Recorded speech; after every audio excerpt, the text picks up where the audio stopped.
Bayangkanlah di tanah ada orang jual tanah kat Temeris ni. Sekaki berapa ringgit tanah Temeris? Eka lagi. Ha? Guna eka lagi. Guna ekar. Dia sebab saya kira semalam 1 ekar ni lebih kurang 43,000 kaki. Ya. Berapa 1 ekar? Eka mahal. Contoh ni satu dah 80. 80. Oh kira 6 ke 8 gitu. kira murah tu. Kan? Tanah kosong. Tanah kosong. Kalau kat KL biasa, bukan KL lah, Bangi Kajang 1 kaki dalam RM30. Ya.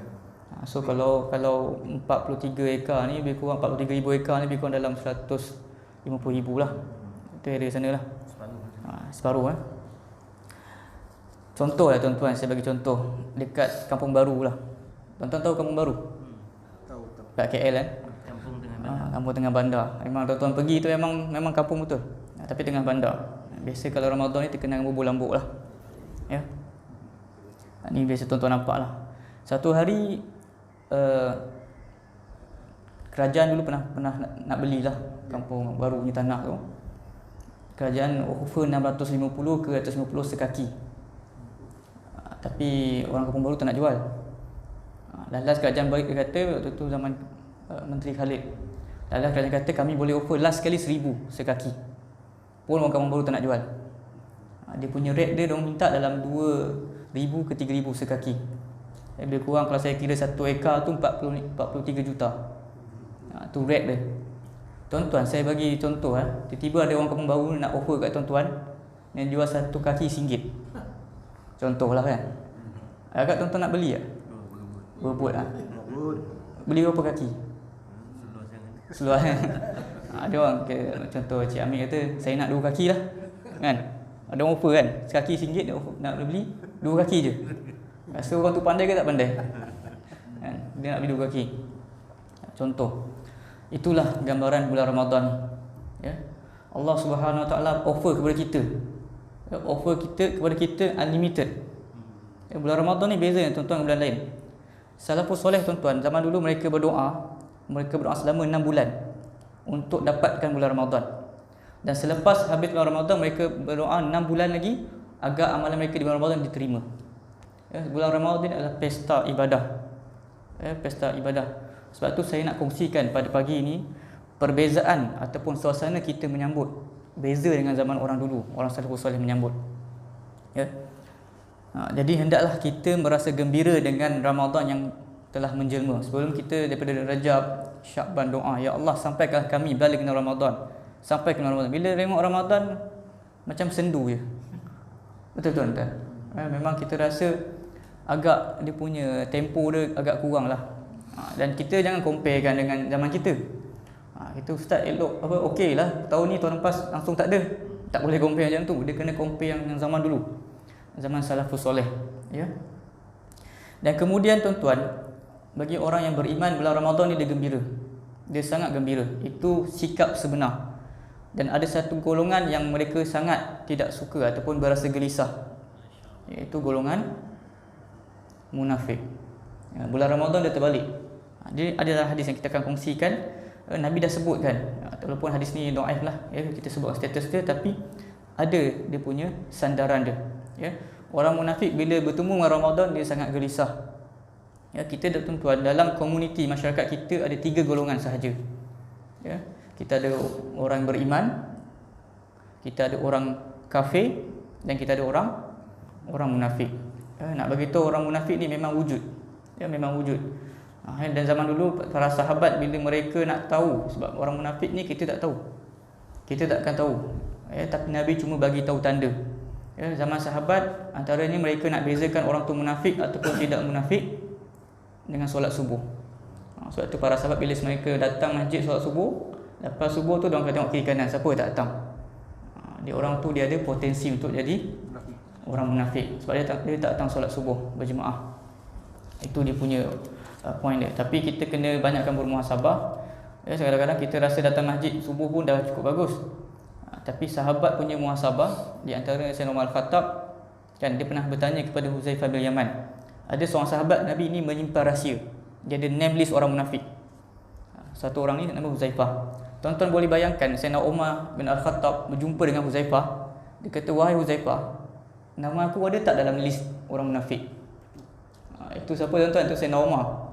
Kan Nabi kata kalaulah ada nabi selepas aku, kalau ada nabi selepas aku, Umar lah yang paling layak. Itu tahap muhasabah.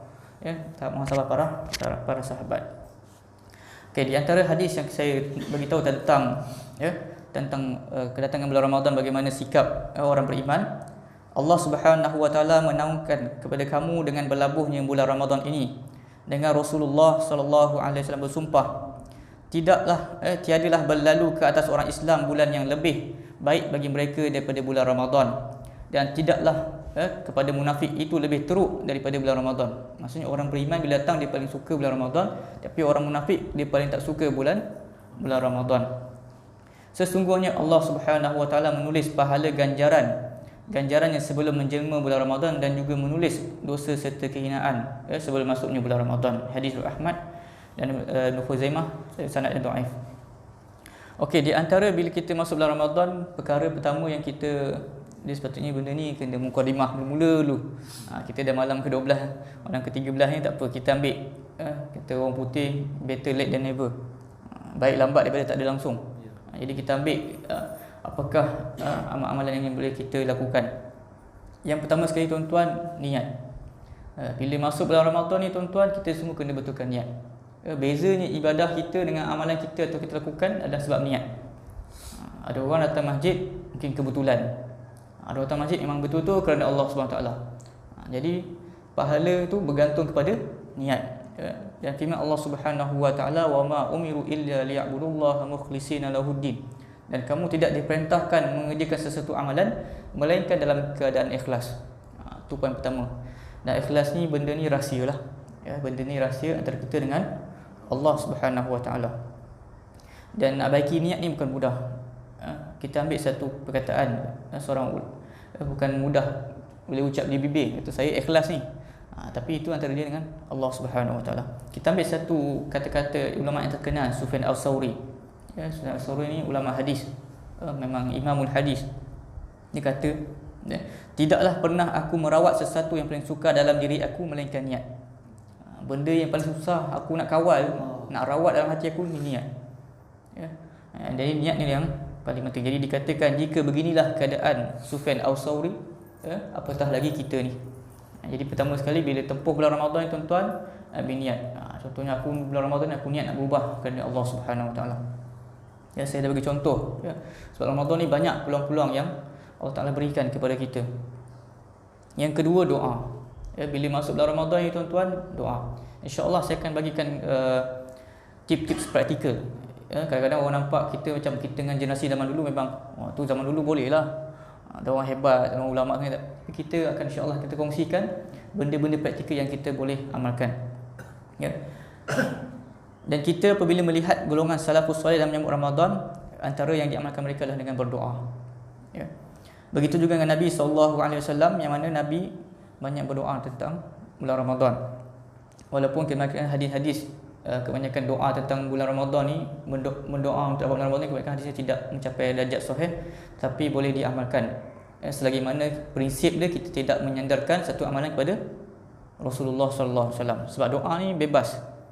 Cuma bila kita sabit, kita kata ni doa Nabi, itu kita perlu berhati-hati. Bila kita sandarkan sesuatu kepada Nabi, kita perlu berhati-hati.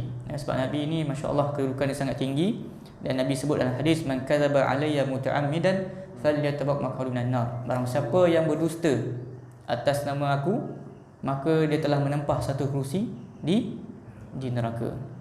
So jadi kesimpulan dalam doa ni dia bagi tahu kita doa lah, tetapi doa tersebut kita jangan sandarkan kepada Nabi sallallahu alaihi wasallam. Berkata Imam Rajab Al-Hambali, dia kata adalah mereka golongan salafus soleh berdoa kepada Allah Subhanahu wa taala selama 6 bulan. Ini saya kongsi tadi.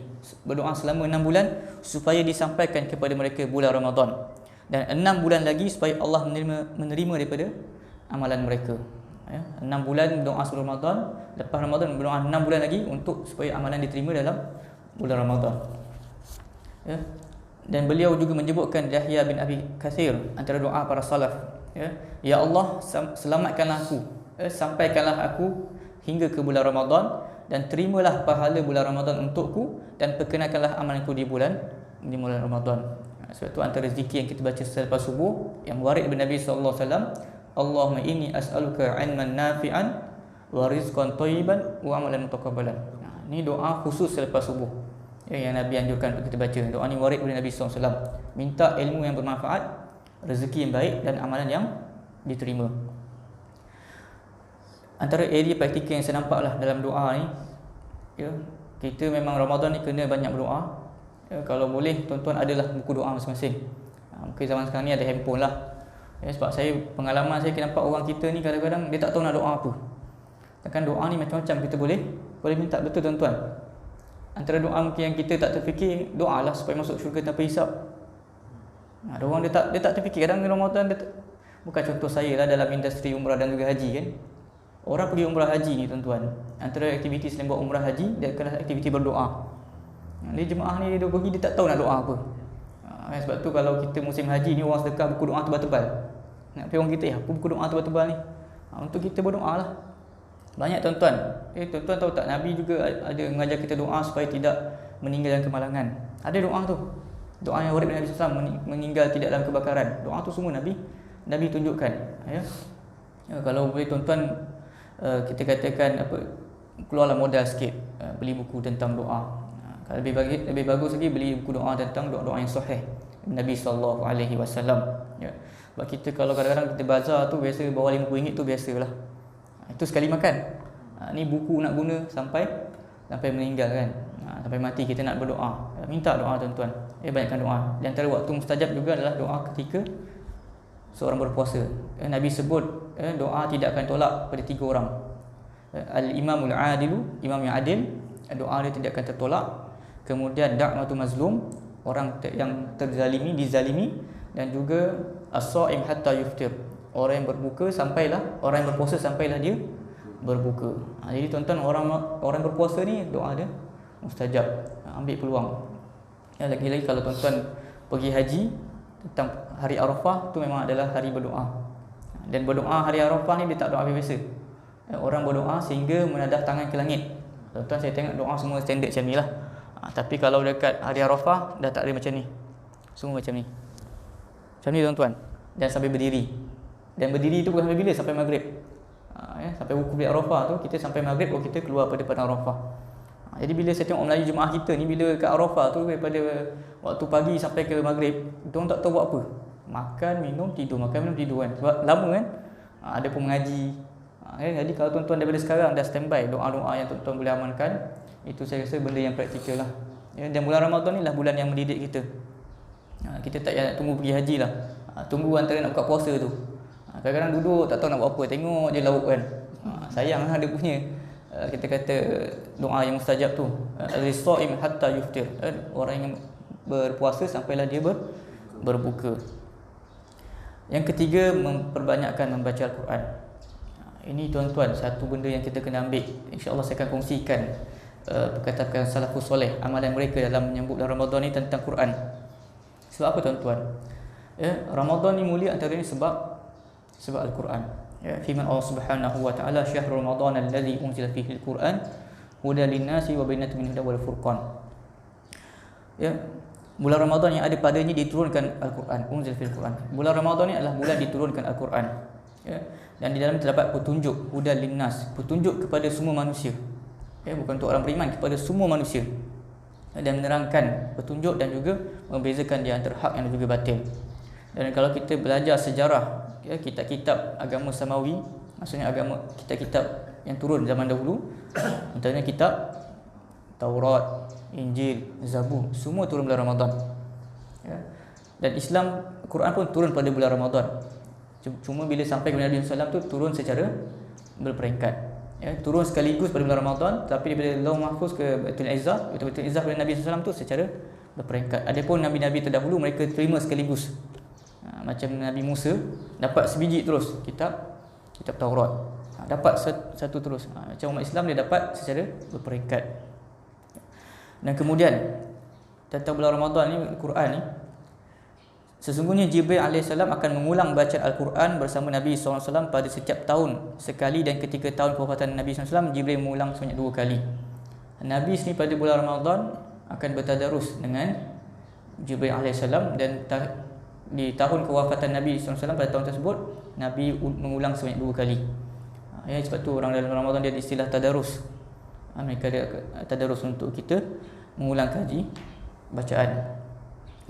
Dan kita akan kongsikanlah tentang amalan salafus soleh.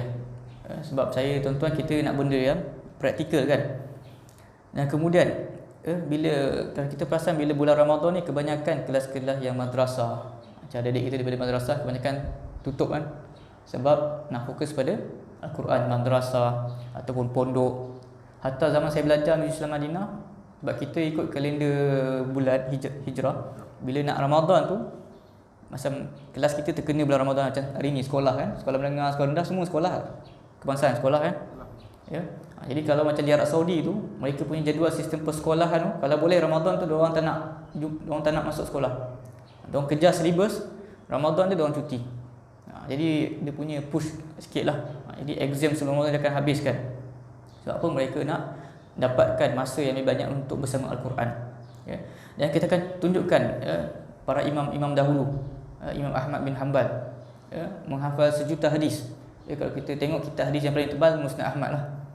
Kalau Bukhari biasa 5,000 hadis, Muslim 5,000 hadis, lebih kurang. Tapi Musnad Ahmad lebih kurang dalam 30,000 hadis. Dia paling banyak.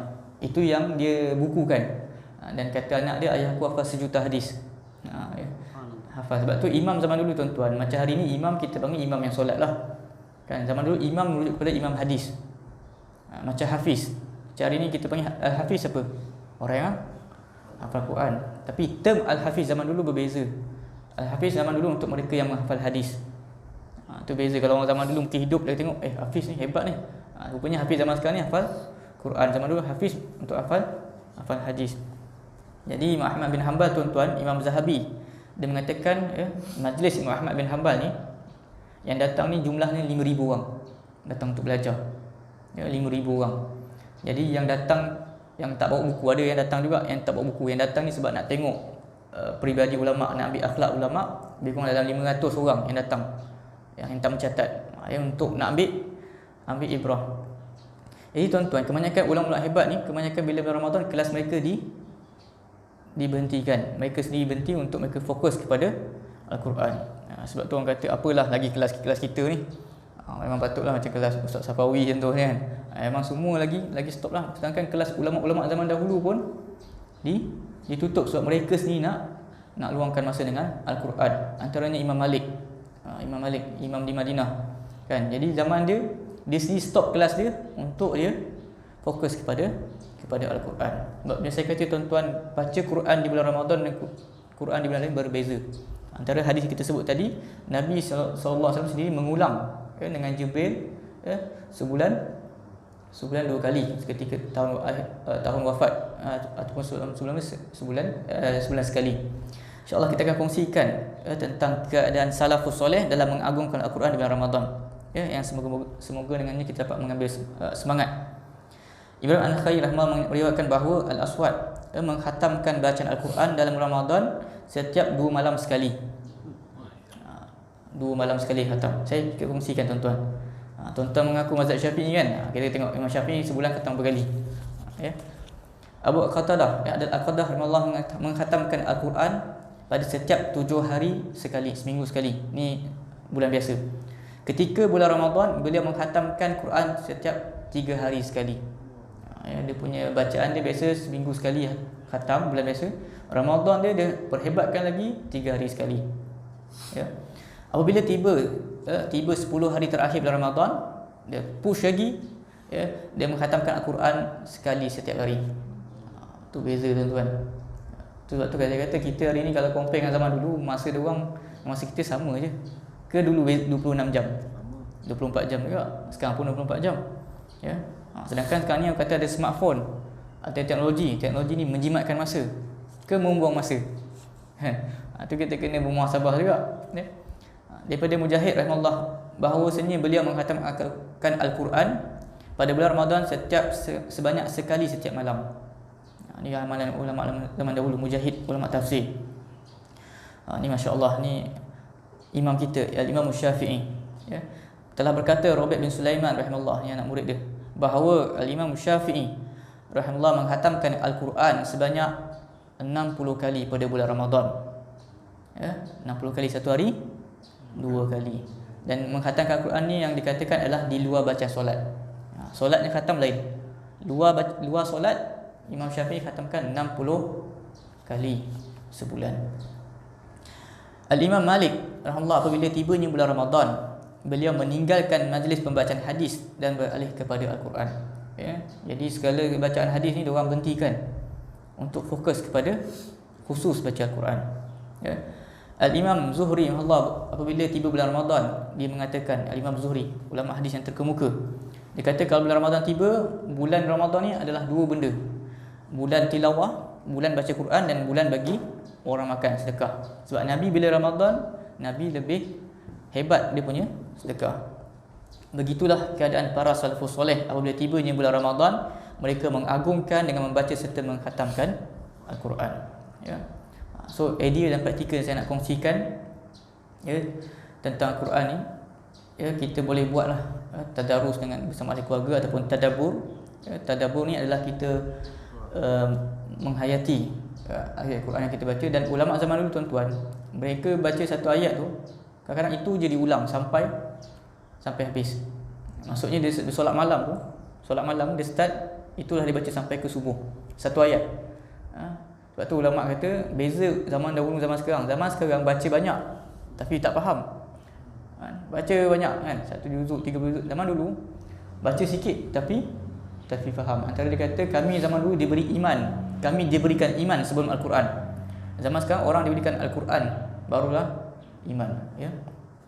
Jadi antara saya punya komentar lah, ya, antaranya kita ni masjid lah Karatu Meris. Sebab saya duduk sini, saya memperhatikan sebenarnya memperhatikan kita punya, saya Alhamdulillah dah bersama tuan-tuan lebih kurang 4 bulan, daripada Januari sampai dah April. Saya duduk dengan tuan-tuan tengok macam mana, apa yang kita boleh tambahkan kita punya idea ataupun kita punya amalan. Ya, antara saya nampak lah bila bulan Ramadan ni, saya tengok Quran dekat Masjid Temeris ni, dia punya edisi dia saya tengok dalam 6 bawah 10 lah kan, ada 10, tak tahu ada lagi tak simpan. Jadi saya nampak sepatutnya sebagai satu masjid, sepatutnya membekalkan Al-Quran lah. Saya rasa kalau kita bagi seorang satu pun tak cukup Quran ni. Ya. Dan saya tengok Quran yang ada kat sini pun macam usang lah, uzur kan. Kalau boleh dapatlah Quran yang menarik kita. Zaman sekarang ni tuan-tuan, zaman mencabar. Orang kalau letak Quran kat sebelah, letak handphone kat sebelah, agak-agak orang pilih Quran, pilih handphone. Quran pula tengok dah warna coklat, usang, buka pula berhabuk kan. Jadi saya punya idea saya, ya, dan mungkin tuan-tuan yang ada kat sini mungkin boleh dapat peluang, ya, sebab kalau di Mekah Madinah tu orang berebut. Saya tak tahu kenapa orang kita ni kalau pergi Mekah Madinah dia jadi malaikat. Dia jadi baik sangat. Quran kat Mekah, dekat Masjid Nabawi tu dah melimpah. Saya duduk saya tengok je orang pekerja dia ambil troli kutip Al-Quran, sebab Quran terlalu banyak. Orang kita datang sedekah kan. Dan Arab Saudi pula dia ada standard dia. Dia pakai Quran yang warna golden, warna hijau tu. Dia ringan, 604 muka surat. Tuan-tuan ambil yang tu, kalau kita buat timbang, beza tuan-tuan. Dia saiz A6, 6 kecil sikit. Sedangkan Mekah Madinah ni pengeluar Quran terbesar di dunia, tapi orang pergi sedekah kat dia. Ya. Jadi macam tuan-tuan, saya nampaklah kalau kita nak sedekahkan, sebab kita tahu dalam amalan kita ni tidak terputus kecuali 3 perkara. Ini rahsia amalan ibadah. Nak buat amal ibadah, dapatkan 3 benda ni, dia takkan terputus. Apa dia di antaranya? Apa antara yang tak terputus? Sedekah jariah. Ya, sedekah jariah tak terputus. Ya. Kemudian anak yang soleh, ilmu yang bermanfaat. Ya. 3 benda. Ya. Sedekah jariah, kalau tuan-tuan dah meninggal, tuan-tuan sedekah benda tu orang masih gunakan, tuan-tuan dapat manfaat. Ya. Kemudian anak yang soleh, ilmu yang bermanfaat. Antara 3 ni pun ada juga yang terbaik. Ya. Kalau macam anak tu tak soleh, macam mana pula? Kan? Masalah pula. Jadi anak yang soleh mesti anak yang soleh, ya, yang mendoakan. Jadi kalau anak tu meninggal, habislah. Ya. Kemudian ilmu yang bermanfaat. Macam hari ni kita bacakan kisah-kisah ni semua ulama-ulama zaman dulu. Imam Syafi'i 241 Hijrah. Hari ni 1442. Dah 1200 tahun orang masih membicarakan tentang Imam Syafi'i. Ya, jadi dia punya pahala tu berjalan. Ya. Tapi yang saya nak kupaskan kaitan dengan Quran ni adalah sedekah jariah. Tuan-tuan boleh sedekahlah Quran. Saya tengok kalau kat sini masih banyak lagi peluang tuan-tuan sedekah Al-Quran.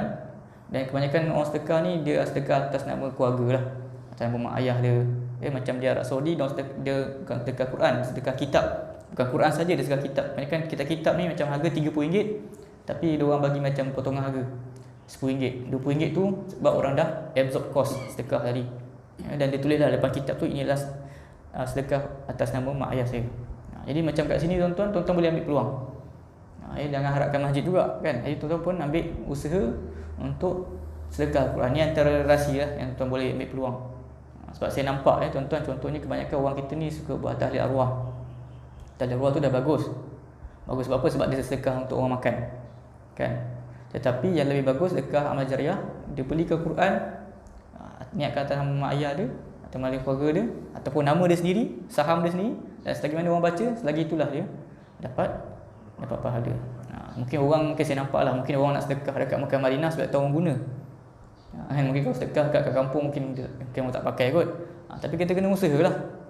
Dan sebagai masjid dan surau, antara saya cadangkan tuan-tuan, ni zaman mencabar, tuan-tuan belilah Quran yang menarik sikit. Beli, kalau dapat Quran cetakan Madinah tu paling terbaik lah. Tapi susah nak dapat kan. Dan Arab Saudi ni antara pelik tapi benar, dia tak jual. Dia memang tak jual. Kalau dia jual pun seorang dia pergi beli satu je. Jadi siapa saya buat tu, saya duduk Madinah tu, setiap hari saya pergi beli. Sebab satu hari satu, esok pergi lagi beli. Dia punya. Sebab tu kalau pergi bawa kawan-kawan kan, kau tolong belikan. Dia punya 604 muka surat tu nipis je dan ringan. Tapi kalau macam kita beli sekarang ni, dah alhamdulillah saya nampak Quran hari ni tuan-tuan dah banyak perubahan di Malaysia lah. Al-Quran ada Quran Parkata, dalam tu siap ada asbabun nuzul, ada tajwid kan. Jadi tuan-tuan ada peruntukan beli kan, dan orang baca dapat saham. Tu saya nampak lah. Dan sebagai, mungkin tuan-tuan juga boleh wujudkan kumpulan tadarus sebagai di sinilah buatlah untuk kanak-kanak, untuk remaja kan. Saya nampak kita punya remaja ni semua dah geng-geng veteran banyak kena ada juga golongan remaja. Antaranya buat create tadarus kan, wujudkan sebab dengan Al-Quran. Okey, yang keempat, bersedekah dan juga memberi makan. Ni kita kena nak, ni beza tuan-tuan. Sebab tu saya akan comparekan dengan apa yang saya nampak sepanjang di Arab Saudi. Arab Saudi kan tuan, ni kita nampak yang saya nampak depan mata lah. Sebab saya kata suasana tuan-tuan, kalau ada rezeki nanti pergi ke sana. Mekah Madinah dia punya suasana dia beza. Air Pepsi apa semua tu, botol dia tu bertukar colour. Dia tulis selamat menyambut Ramadan. Dia punya macam sini saya tengok, saya pergi Zimat pun selamat menyambut Hari Raya. Masuk pun dah lagu raya. Lain. Suasana dia lain tuan-tuan. Jadi bersedekah memberi makan ni, macam sana ada KFC, ada McDonald, dia akan hantar lori. Macam kita lah sini Milo kan. Orang hantar Milo kan, yang lori kan budak-budak suka. Macam kat sana bila Ramadan, KFC, McDonald, segala syarikat-syarikat catering ni, dia akan hantar catering tu bukan buat bisnes, sedekah. Dan antara ni kalau tuan-tuan pergi naik bas kan, nak jalan jauh pergi Mekah, pergi Madinah 500 km, kena tahan dengan roadblock. Ada satu macam roadblock dia tahan. Kita ingat kena tahan sebab apa? Nak sedekah makanan. Dia masuk dalam bas, dia bagi macam satu kotak, macam meal box makanan yang berkotak-kotak tu. Dalam tu ada roti, ada air, ada macam-macam lah, ada kurma. Dia bagi seorang satu. Dia punya tahap sedekah tu sampai dia buat roadblock. Dia punya tu. Tuan-tuan, tapi saya tengok kita di Malaysia lah. Di Malaysia dia terbalik. Bulan Ramadan dah bulan buat duit. Dan saya punya pemikiran pula, Ramadan pula nafsu orang kita ni bertambah pula. Kalau sebelum ni mungkin makan, kalau pagi mungkin makan cukup pisang ke apa kan. Tapi Ramadan saya tengok pelbagai jenis kuih yang tak pernah jumpa pun wujud dalam Ramadan. Itu kita kena tapi mungkin dia nak niat suruh kita sedekah balik kot kan. Kita beli sedekah kot, mungkin niat orang tu lah. Kita tengok hadis Nabi SAW. Kerana Nabi SAW ajwadun nas. Nabi SAW adalah seorang yang paling pemurah, sangat pemurah, dan menjadi lebih pemurah pada bulan Ramadan. Dan Allah Jibril AS bertemu dengan Nabi SAW pada setiap malam bulan Ramadan untuk mengulang kaji Al-Quran. Dan kemudian Nabi SAW menjadi lebih pemurah daripada hembusan angin yang pantas. Bulan biasa Nabi sedekah, tapi Ramadan Nabi punya sedekah lebih hebat. Sebab tu saya tak heran dah tuan-tuan, bulan kalau tuan-tuan kata kutipan masjid terberis, Ramadan meningkat, saya tak heran. Sebab tu biasa. Semalam kata 1000 Alhamdulillah. Tapi kalau saya comparekan dengan masjid dekat KL, satu malam kutipan more 5,000. Untuk more saja RM5,000. Tu standard lah. Di KL memang RM1,000 dia punya peruntukan. Ya. Tapi macam saya katalah, kita kalau nak orang banyak sedekah, kita pun kena tambah aktiviti masjid dan surau. Kan, kita kena banyakkan aktiviti baru nampak Masjid Keberah Temeris ni aktif. Kan, jadi orang nak menyumbang pun lebih semangat. Ya. Contohlah ada more kan. Tuan-tuan keluarlah peruntukan sikit, beli apa. Lagipun kalau kita beli kuih-muih ni bantu orang susah, ibu tunggal dan sebagainya kan. Jaranglah orang kaya jual. Biasa yang jual kuih-muih ni pun orang susah juga. Kan, saya tak tahulah data maklumat kampung Temeris ada tak ibu tunggal sebagainya. Mungkin tuan-tuan ada peruntukan, salurkan kepada ibu tunggal ni untuk dia dapat buat kuih dan sedekah balik pada masjid kan. Bukan dia sedekah tuan-tuan beli, tuan-tuan sedekah ke masjid, contohlah. Ya, peruntukan tu. Dan ditanya Nabi SAW, puasa apakah yang terbaik selepas Ramadan? Ya, puasa apa yang terbaik selepas Ramadan? Nabi menjawab, puasa bulan Sya'ban. Dan ditanya, sedekah apakah yang paling afdal? Dan banyak sedekah ni, sedekah apa yang paling afdal? Sedekah di bulan Ramadan. Sebab itulah Ramadan tuan-tuan, saya Covid ni je saya ada kat Malaysia tuan-tuan. Kalau tak saya kat sana, Ramadan memang saya wajib kat sana. Dan saya antara tugas saya di sana adalah menguruskan orang buka puasa Ramadan. Orang Malaysia tuan-tuan, datuk-datuk Tan Sri semua, bulan Ramadan dia akan transfer duit. Dia bukan transfer bukan sikit tuan-tuan. Tolong Tan Sri berapa nak sedekah hari ni? Seorang. Dia tak ada seorang tuan-tuan. Dia biasa 100 orang, 200 orang. Dia hantarlah duit tu. Kita beli sedekah. Rupanya dia beramal dengan hadis ni. Ya, sebab sedekah bulan Ramadan ni pahala lebih banyak. Ya.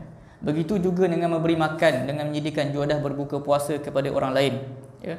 Ia adalah juga sedekah, bahkan mempunyai ganjaran yang tersendiri. Ni antara tuan-tuan, kalau kita dalam hidup ni ada skim cepat kaya, dalam pahala pun ada juga. Ya, tapi ni bukan skema, ni yang betul-betulnya.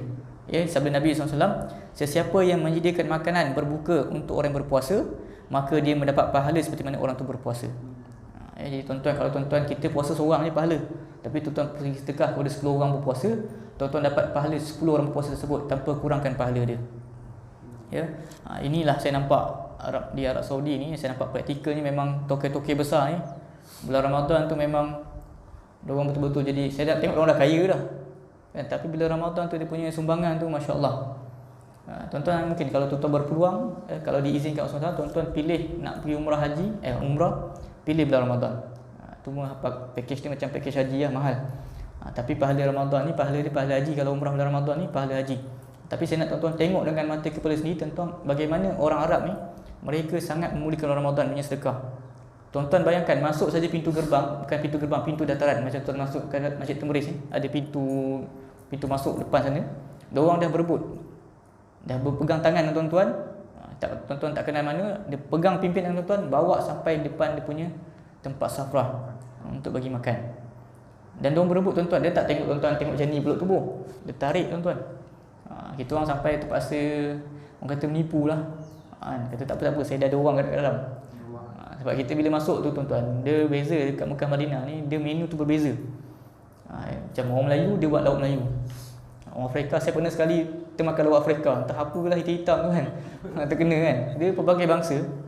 Jadi kita masuk, kita tengok lah menu mana. Kadang orang dia tengok KFC lah, KFC lah. Dia pelbagai, pizza, dia macam tu. Dia ikut company yang sedekah tu. Tapi insya-Allah lah, antara sedekah orang Arab yang saya nampak, bila bulan Ramadan ni dia tak kutip sewa. Tu saya nampak. Sebab saya sendiri menyewa dekat sana kan, duduk sana saya ada sewa rumah. Bulan Ramadan dia free. Dia punya sedekah dia. Bulan Ramadan dia bagi, hari ni Ramadan ni kau tak payah bayar sewa. Ni sedekah aku. Itu dia punya dahsyat dia bulan Ramadan. Ya. Jadi kita ambil lah idea praktikal ni. Dan bila fikir balik, macam mana nak sedekah, kita pun orang susah juga kan. Saya nak tanya tuan-tuan, Nabi yang susah pun senang. Orang susah pun senang. Ya. Dia apa contoh tuan-tuan, lihat kepada baginda Nabi SAW. Sebab tu tuan-tuan, kalau kita belajar sejarah, sampai hari ni orang barat pelik. Dia kata aku paling pelik betul dengan Nabi SAW ni. Sebab apa tuan-tuan?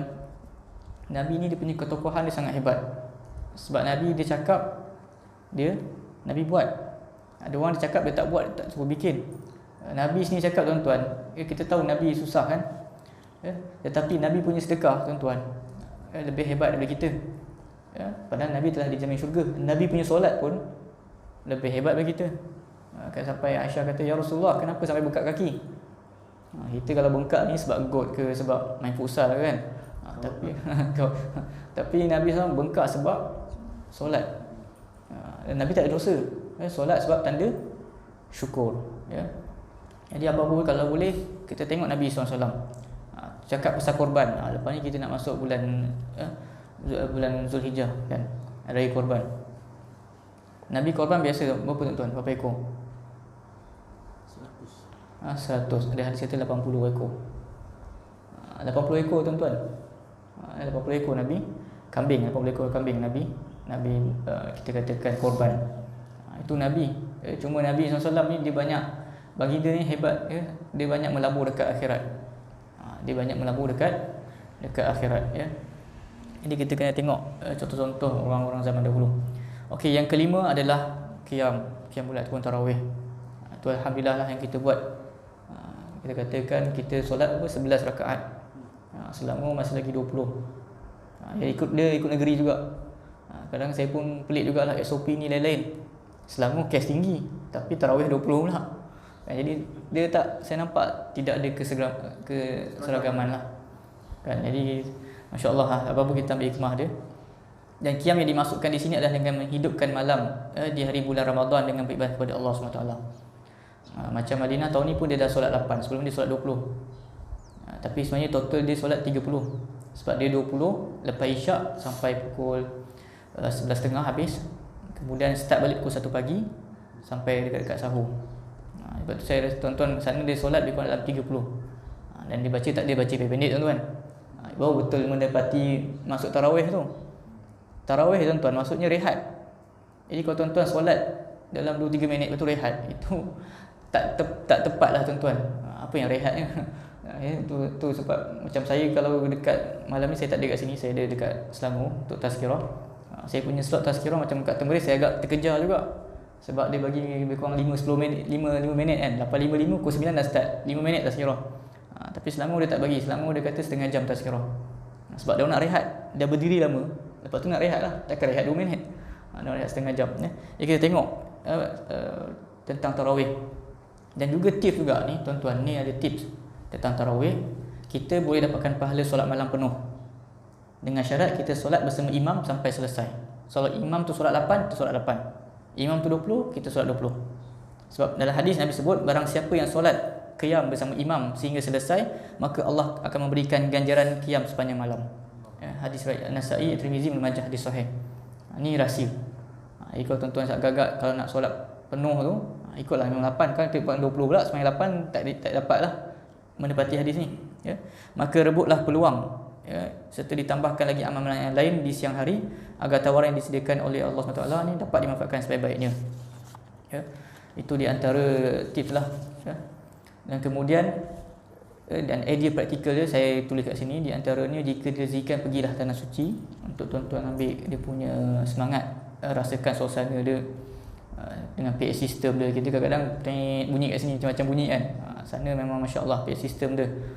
Dia memang pakai yang GS Boost. Kalau tuan-tuan minat speaker, dia ada jenis speaker dia kecil je tapi tak ada langsung dia punya bunyi noise sebagainya. Dia ada sound engineer. Sebab tu imam masjid sana baca dah sedap.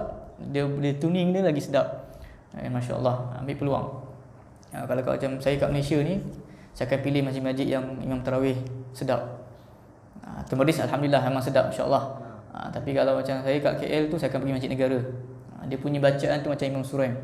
Dan dekat, saya tengok trend dekat Kuala Lumpur dengan Selangor ni, dia dah pakai orang luar negara. Macam baru ni saya bagi kuliah bagi khutbah Jumaat. Khutbah Jumaat dekat Ampang. Rupanya saya ingat saya kena jadi imam lah. Alhamdulillah lah, dia ada qori dia. Dia azan lain orang Arab, Bilal pun lain, Bilal lain, dia punya imam pun lain. Tapi bacaan ni masya-Allah lah. Dia khas. Sebab orang Arab tu tak boleh nak baca khutbah. Jadi dia import saya baca khutbah. Dia baca memang saya, masya-Allah, sebaik bukan aku yang baca kan. Dia baca memang masya-Allah. Dia punya memang trend kat Arab, dekat KL sekarang pakai imam luar. Ya, kita boleh ambil lah. Buat apa tuan-tuan? Saya tengok lah, kita ni kalau mungkin tuan-tuan tak ada lah, orang tak buat lah pergi konsert. Ada pergi konsert ni? Orang pergi konsert kan, kata kenapa pakcik pergi live? Dia kata live ni dia punya suasana lain, dia feeling dia lain. Kenapa tak tengok rakaman dia? Begitu juga orang yang minat Al-Quran ni tuan-tuan, Dia minat Quran ni dia akan follow lah imam-imam yang masya-Allah. Kadang-kadang imam mana hari ni? Ada orang lain mungkin sebab tu saya kata kita kena banyak mengkaji, banyak belajar kan. Ada orang dia mungkin imam, dia kata imam yang paling pendek tu lah yang dia paling suka kan. Lepas Fatihah baca alif lam mim Allahu akbar. Ni aku paling suka. Itu je. Ada orang tak dia suka yang panjang ya. Dan kemudian Imam Syafi'i, ini kita dalas ni. Imam Syafi'i dia masya-Allah dia buat kesimpulan. Sebab zaman dulu mazhab Malik dia sembahyang 39 rakaat. Mazhab Maliki 39 rakaat tarawih. Mazhab Syafi'i 20 sebenarnya. Tapi kita modify 8 lah ya. Jadi dia buat perbezaan. Dia kata Imam Syafi'i setelah meriwayatkan solat di Mekah 23 rakaat, Mekah Madinah pun beza zaman dulu. Mekah solat 23 rakaat, Madinah 39 rakaat. Sebab dulu Madinah mazhab Maliki, ni zaman dulu ya. Jadi dia buat kesimpulan, seandainya mereka memanjangkan bacaan dan menyedikitkan bilangan sujud maka itu lebih bagus ya. Sebab Nabi dia semayang dia punya bacaan panjang kan, tapi sujud pun panjang juga. Tapi negeri-negeri lain biasanya dia punya bacaan panjang, dia punya sujud dia sikit. Sebab bukan apa sikit, sebab apa? Sebab dia solat 8 rakaat contoh kan. Jadi 8 sujud lah. 8 kali 2 16 sujud. Kan ada 16 sujud. Contoh ya. Jadi Imam Syafi'i kata seandainya mereka memanjangkan bacaan dan menyedikitkan bilangan sujud maka itu bagus. Tetapi dan seandainya mereka memperbanyakkan sujud. Macam orang 40 rakaat dia punya sujud dia banyak. Kadang kita kena tahu sebab apa orang dia semayang 20, semayang 40, semayang 8. Sebab mereka nak ringankan. 8 punya bacaan tu sama macam bacaan 20 bacaan sama macam bacaan 40. Cuma dia pendek lah. Macam 20 ni mungkin banyak stop lah ya. Jadi Imam Syafi'i kata dan seandainya mereka memperbanyakkan sujud dan meringankan bacaan maka itu juga bagus. Tetapi yang pertama lebih aku sukai ya. Yang lebih penting sekali tuan-tuan, yang lebih penting sekali tak kisahlah banyak ke sikit, yang paling penting adalah khusyuk dan juga tomak ninah. Ada negara jiran kita semayang dalam masa berapa minit? 8 minit. Sampai 30-an. Memang tak ada tomak ninah. Yang penting kesimpulannya mestilah khusyuk dan juga ada tomak ninah. Ya. Jadi kalau boleh lamanya sama antara ulama salaf ya, sebagaimana pemahaman hadis, sebaik-baik solat adalah yang paling panjang bacaannya. Ya mungkin tapi ikut tempat lah tuan-tuan. Ikut tempat, ikut makmum macam kita. Mungkin banyak orang veteran tak boleh lah. Tapi kalau Mekah Madinah tu kalau solat baca 3 kul memang orang marah lah. Orang beli tiket mahal baca 3 kul lah. Dia punya doa tuan-tuan lagi tak tahan. Doa, orang kata orang Arab tak doa. Tapi tuan-tuan jangan cabar kan. Kalau dia berdoa tuan-tuan dah hidup macam ni ke bawah lah. Betul Imam Sudais dia baca kitab witir tu semua kan. Dia punya berdoa tu kita dah tak larat angkat tangan. Dia punya dahsyat dia doa. Ya, sebab bagi mereka doa ni dalam solat. Itu yang paling best. Solat tu kita tengah berhadapan dengan Allah SWT ya. Mudah-mudahan apa saya kongsikan ini bermanfaat untuk kita semua ya, untuk kita praktikkan. Nasihat juga untuk diri saya dan juga diri tuan-tuan semua. Kita ambil ibrah dan juga pengajaran ya, antara kita kongsi tadi, betulkan niat Quran, kita upgrade diri kita ya, qiyamul lail, sedekah ya. Itu je antaranya ya. Jadi itu sajalah saya kongsikan. Mudah-mudahan kita dapat mengambil manfaat dan kita akan teruskan lagi lah kita punya perkongsian-perkongsian untuk memberikan semangat. Saya bukan apa tuan-tuan, saya sebenarnya kalau ikutkan tak perlulah tazkirah ni. Sebab tuan-tuan boleh fokus Quran. Tapi macam saya kata Quran pun macam tak apa jalan sangat kan. Kita kena push balik. Zaman kita ni tuan-tuan zaman penuh cabaran. Hakikatnya zaman penuh dengan cabaran. Handphone ni sangat bagus tuan-tuan. Banyak informasi, banyak Quran pun boleh dengar kat sini. Tapi cabaran ni pun lagi hebat kan. Jadi kita perlu perhebatkan lagi usaha kita. Lagi-lagi kita berada di akhir zaman. Sebab tu kita kongsikan balik kisah-kisah orang zaman dulu. Sebab mereka pun lelaki, kita pun lelaki. Mereka 24 jam, kita pun 24 jam. Mereka susah, kita susah juga. Kita senang ya tuan-tuan, solat ada aircon semua kan. Tuan-tuan bayangkan saya bilas penutup. Saya pernah tuan-tuan sebab suhu musim panas di Arab Saudi ni biasa 40 ke atas. Malam tuan-tuan, bila malam tu kita semayang, tuan-tuan kita semayang letak sejadah kan. Pernah sekali saya semayang kat dataran ataupun semayang dekat tingkat dekat bumbung. Dia punya simen ni, dia tak pakai simen, pakai apa? Tiles ataupun marble. Tak boleh pijak tuan-tuan. Dia ada bahang. Macam bau oven. Lepas tu waktu kita semayang tu kan, orang semayang kebanyakan suka kat tingkat bawah. Sebab kat atas dia tak ada aircon, kat bumbung tak ada aircon. Dia punya angin tu tuan-tuan, angin oven. Angin oven. Macam depan oven panas. So saya terbayangkan macam mana ulama zaman dulu semayang. Rasa zaman dulu tak ada aircon tuan-tuan. Tak ada aircon. Macam mana boleh semayang berpuluh rakaat dengan tarawih lama. Kita ni sejadah ni tebal ni tuan-tuan, sedap. Zaman dulu mana ada macam ni. Zaman dulu kalau kita ikut logik Quran orang baca tu, agak-agak diorang ada elektrik ke? Ada ke TMB zaman dulu? Boleh baca 60 satu hari 2 kali khatam. Compare dengan kita zaman sekarang ni, lampu, aircon, sepatutnya lebih diperhebatkan. Mudah-mudahan apa yang kita sampaikan bermanfaat. Aku qauli hadza wa astaghfiru lakum. Wassalamualaikum warahmatullahi wabarakatuh. Waalaikumsalam.